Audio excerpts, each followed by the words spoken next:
I think there are worse places. I mean, I practice in Connecticut and New York, and certainly there's other parts of the country where, although we all are supposedly bound by the same Constitution, the same general principles, there are places where a person, even though presumed innocent, that's probably not the case.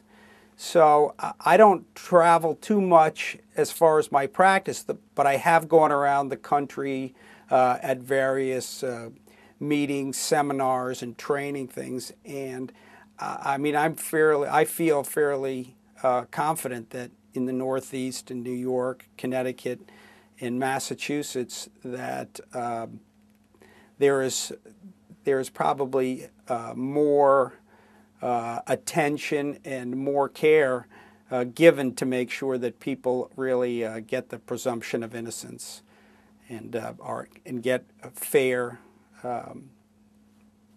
treatment in the criminal justice system. That's not to say that people always do, but if you were to compare it to other parts of the country, I think we're doing better.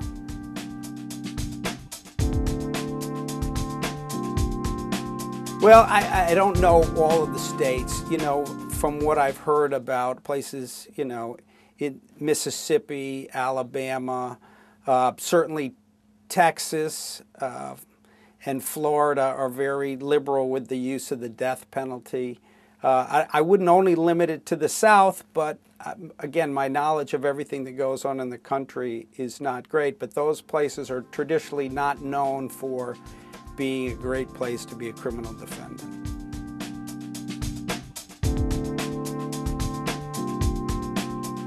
I think everywhere there still is. I still think that there is racism, sexism, classism.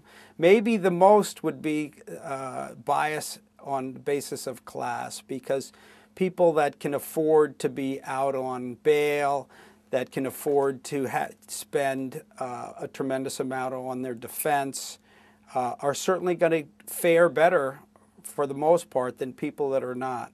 And I think that the general feeling is, you know, small matters that people in the majority that are at least middle class, they're going to do much better for the most part than poor people that will probably, in a lot of cases, plead guilty because they don't see much of a benefit.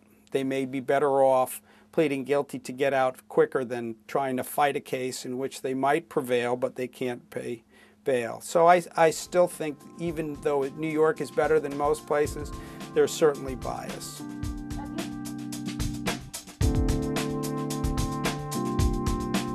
I mean, it's only bias exists just as it exists in society, and I think, you know, I'm not that much of an optimist that we've come far enough. So I think there would have to be a general change everywhere. And if you look at the history of man and the relationship of people around the world, I would say that I'm not too optimistic that we're going to ameliorate bias.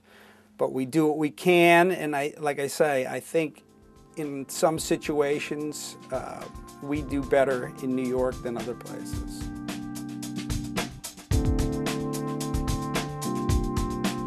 The better way would be to fund the criminal justice, the lawyers for people at the lower end of the economic scale, and also to spend money on programs that would prevent people from even coming in contact with the criminal justice system.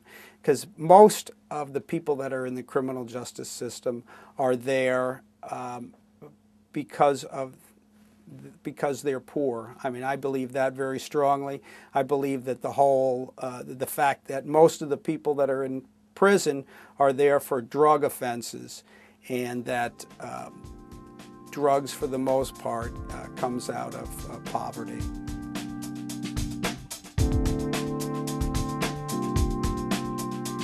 No, I don't think that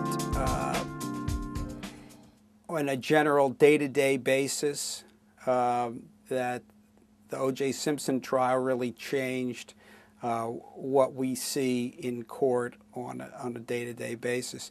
I think the idea that the burden of proof is on the prosecution and that people are presumed innocent, I think it's a great theory, and a lot of times it rings true, but in a lot of places people presume that someone that's arrested that's before them must have done something wrong, sort of where there's smoke, there's fire.